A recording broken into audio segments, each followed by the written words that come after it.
네, 레드캠프 오늘은 하태경 국민의힘 의원 전화로 만나보겠습니다. 나와 계시죠?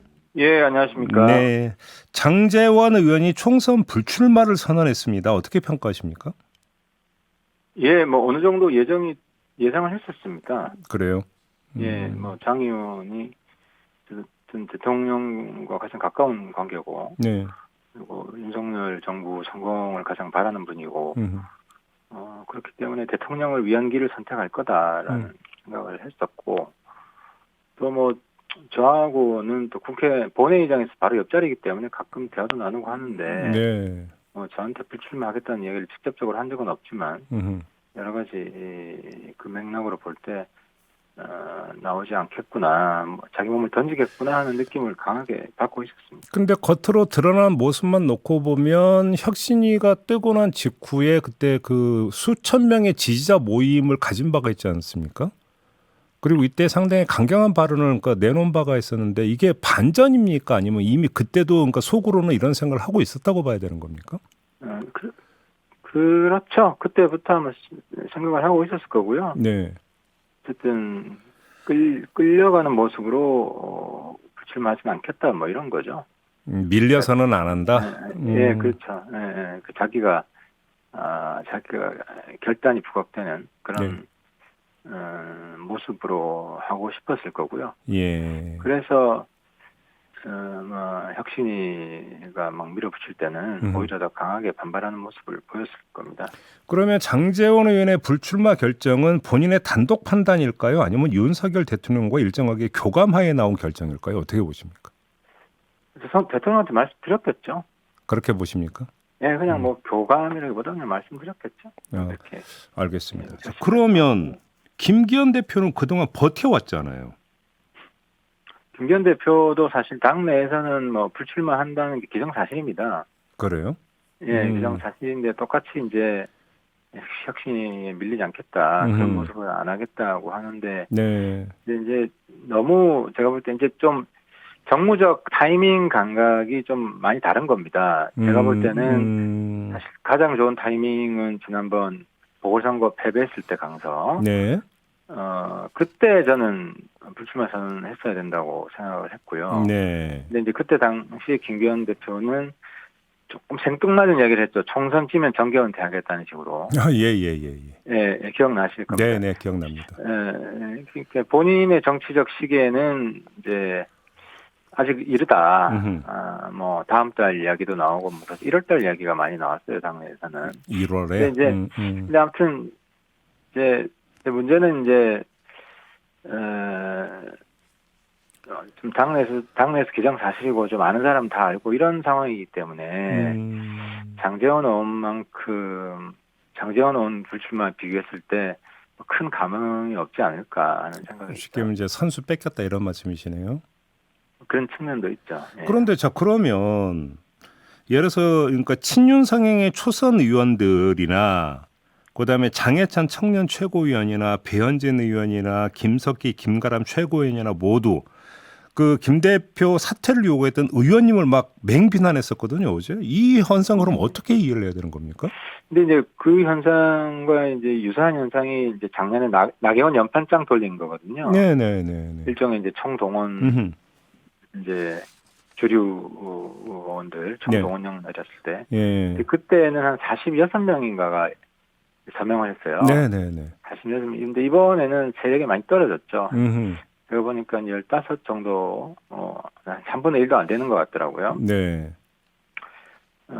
그리고 이제, 어쨌든, 그분들도 속마음은 제 생각하고 큰 차이가 없을 겁니다. 왜냐하면 수도권 선거, 수도권에도 물론 몇몇 우리한테 유리한 지역이 없진 않아요. 예를 들어, 뭐, 동두천이라든지, 연천, 뭐 가평 이런데 이제 없지는 않은데 이제 대부분의 지역은 뭐 현역도 별로 없고 그죠? 네. 다 원외위원장인데 그런 이제 출마자들은 수도권 출마자들은 대체로 김기현 대표가 수도권 선거에 뭐 플러스는 절대 아니고 심지어 마이너스다. 이런 생각을 광범위하게 공유하고 있습니다. 예. 있기 때문에 아마 그분들도 얘기를 하고 심지어 뭐 저를 비판했던 배현진 의원도 수도권 잘 모르는 영남 지도부라고 하잖아요. 예. 그런 식으로 이제 써놨던데. 그러면 제가 조금 네. 전에 열거했던 의원들은 분위기 네. 파악을 못했던 겁니까? 아니면 사인 교환이 잘못됐던 겁니까? 뭡니까? 아니죠. 그래도 이제 당 대표직 현재심 제도적으로는 네. 당 대표가 버티면 대표를 사퇴시킬 수 있는 방법이 없습니다. 그리고 예. 최고위원회가 어쨌든 친김기현식으로 네. 거의 다 구성이 돼 있기 때문에 네. 그래서 아마 현실적으로 김기현 대표 유지가 가능성이 더 높다라고 생각을 했을 겁니다. 그러니까 또 오히려 용산의 기류도 제가 그렇게 읽었다고 봐야 되는 거잖아요. 사실 그 의원들은. 용산의 기류는 뭐 그렇게 읽을 수도 있죠. 근데 네. 이제 용산의 기류라는 거는 제일 중요한 게 선거 승리이기 때문에 네. 여론에 따라서 또 바뀔 수가 있는 거죠. 그래서 사실 그분들보다 제가 눈치가 없는 거죠. 그럼 어떤 뜻으로 하신 말씀입니까? 근데 어쨌든 지금 이제 문제는 뭐냐면 네. 수도권 많은 출마자들이 지금 출마 의지가 꺾이고 있는 상황이거든요. 아, 그 정도입니까? 예, 뭐 이대로 뭐 출마하는 게 무슨 의미가 있느냐. 어허. 이렇게 이제 이런 비관론이 상당히 강해지고 있고, 예. 심지어 나한테 뭐 연락 와서 이거 뭐 당협위원장 내려놔야 되는 거 아니? 뭐 당협위원장 가지고 있는 게 뭔 의미가 있냐. 어허. 저도 그런 이제 분위기 때문에 저도 더 절박해진 겁니다. 이제 김기현 대표 개인적으로는 뭐 같은 당 동료로서 미안하긴 하지만 어쨌든 그래서 내려와야 우리 승리의 길이 열린다라는. 그러면 의원님이 요구 사항을 간단히 정리하면 대표직 사퇴는 물론 총선 불출마가 선언까지 해야 된다라고 이해를 하면 될까요? 아니, 그러니까 총선 불출마는 사실 뭐 의미가 없습니다. 예.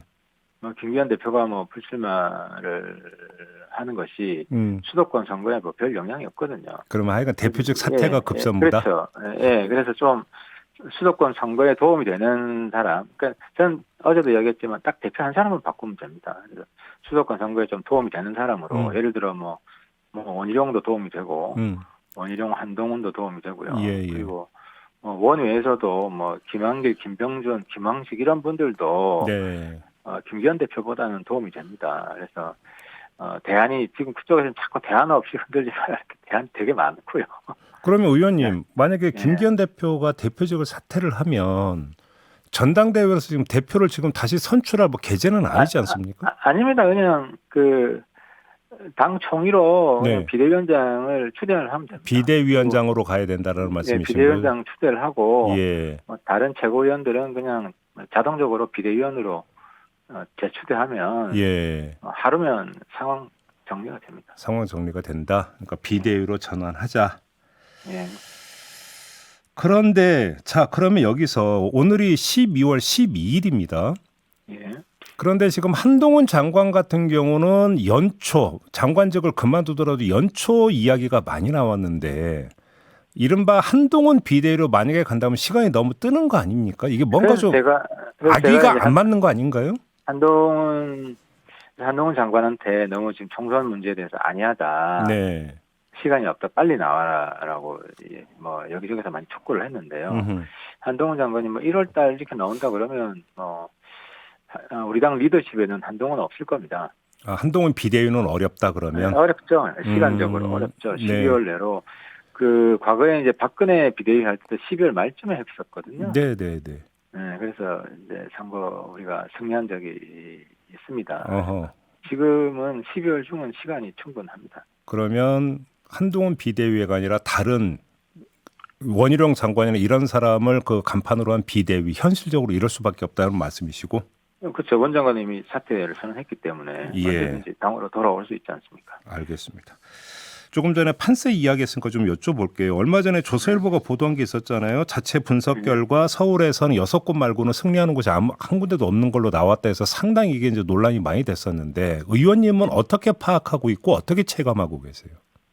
그렇습니다. 지금 우리 당에서는 이렇게 최악의 시나리오라 그러는데 지금 현재 상황이 지금 최악입니다. 지금이 최악이고 부산도 오히려 많이 지는 걸로 나오거든요. 부산도. 그래서 이렇게 가면은 지난번 총선보다도 더 어려운 상황으로 갑니다. 그래서 지금 제 고민이 예. 김기현 대표가 대표직을 계속 지금 유지하려고 하고 있기 때문에 특히 네. 어제 초선들 저항을 보면 예. 그래서 이 좀 지금 특단의 대책이 좀 필요하다는 생각이 들고 그래서 수도권 출마자들과 함께 예. 수도권 출마자 연석회의 소집을 지금 논의를 좀 하고 있습니다. 그래요? 그러니까 수도권의 뜻이 무엇인지 예. 좀 국민들한테 그리고 당에 좀 보여줄 수 있는 좋은 방법이 예. 이제 이게 이제 수도권 출마자 연석회를 왜 이야기하냐면 네. 우리 총에서 이야기하면은 거기는 이제 주로 영남 의원들이 많기 때문에 그렇죠. 별 문제의식이 강하지 않습니다. 수도권 선거에 대해서. 예. 거기는 예. 김기현 대표 그대로 있어도 괜찮다. 사실 영남은 괜찮거든요. 네. 그래서 그게 다수라서 그래서 이제 수도권 출마자 연석회를 소집을 해서 네. 그분들이 느끼는 생생한 목소리. 그래서 우리 당 현역 의원들 중에서도 조금 이제 격전지에서 된 분들 같은 경우는 네. 이대로 가면 안 된다 하는 문제의식이 굉장히 강합니다. 그러면 그러니까 수도권 출마자 연석회의는 언제쯤 떠서 언제쯤 입장을 내놓을 계획이세요? 지금 뭐 원내 같이 좀 소통을 하고 있고요. 좀 예. 최대한 빨리 준비를 해서 움직임이 조만간 드러날 것 같습니다. 그러면 그 첫 목소리는 비대위로 전환하자 이 목소리가 되는 겁니까? 그러면 일단 이제 수도권 출마자들이 지금 상황이 어떤지 네. 그분들은 지역을 다니고 있잖아요. 예예. 이제 생생히 들어보고 예. 그리고 현 지도부로 이 상황을 극복할 수 있는지 그분들 네. 목소리를 한번 들어봐야 되겠죠. 윤석열 대통령의 지지율 추이가 총선에 미치는 영향이 지대하지 않습니까? 그렇습니다. 그 요인은 어떻게 평가하십니까?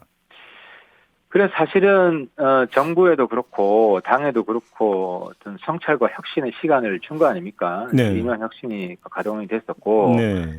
근데 이제 당은 뭐 혁신 기회를 완전히 차버렸고, 네.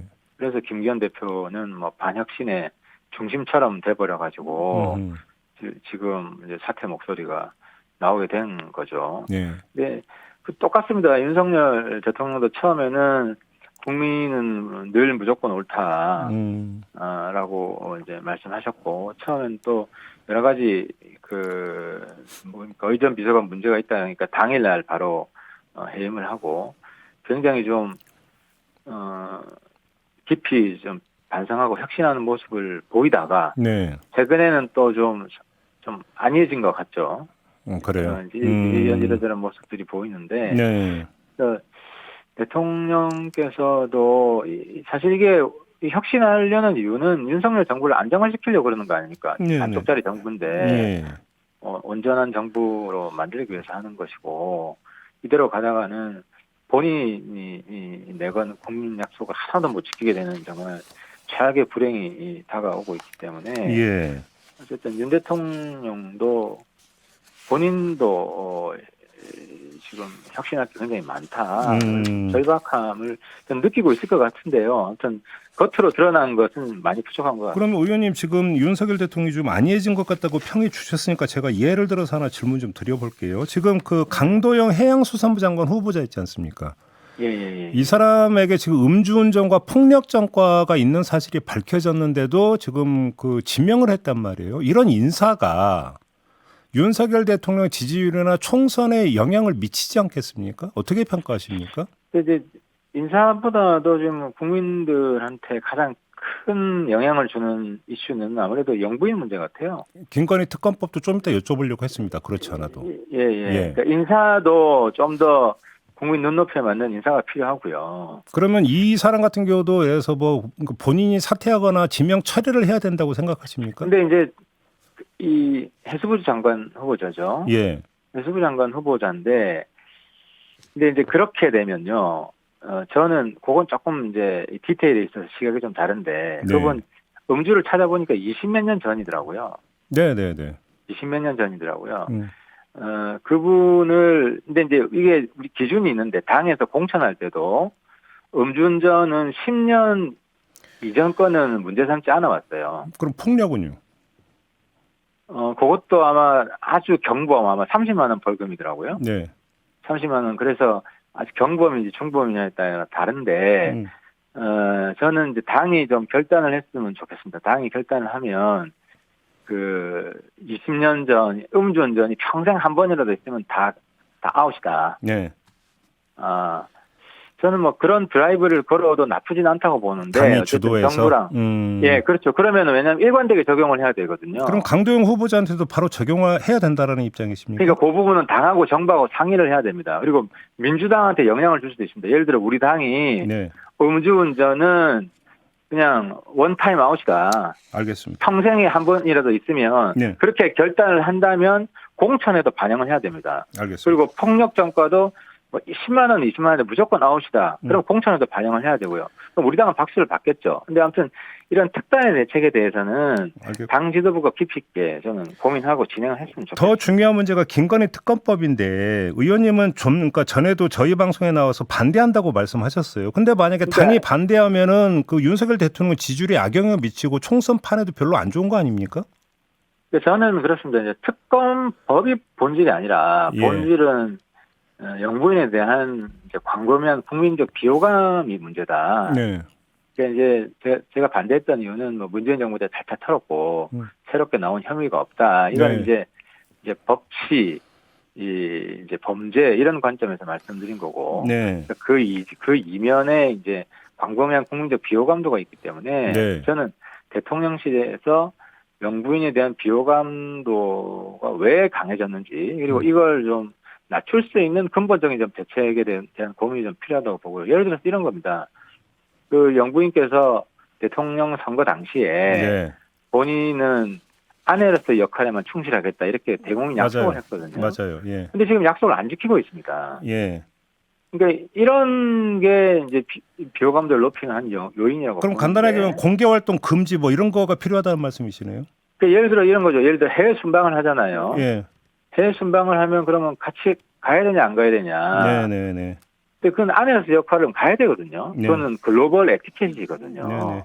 그래서 저는 국외 순방에는 뭐 안에서 역할을 하되 국내에서는 공적 역할을 하지 않겠다. 알겠습니다. 그러면 뭐 이런 선언 정도는 필요하다고 봅니다. 그러면 특검법은 거부권을 행사해야 된다고 보시는 거고 짧게. 그렇죠. 비호감도를 근본적으로 약화시킬 수 있으면 대신 그걸 약속을 거부해도, 하면서 특검법은 거부한다 이런 말씀이십니까? 그렇죠. 거부를 해도 예. 아마 역풍은 그렇게 강하게 불지 않을 거라고 봅니다. 알겠습니다. 시간이 다 돼서 이렇게 마무리해야 되겠네요. 고맙습니다, 의원님. 예, 감사합니다. 네, 하태경 국민의힘 의원이었습니다.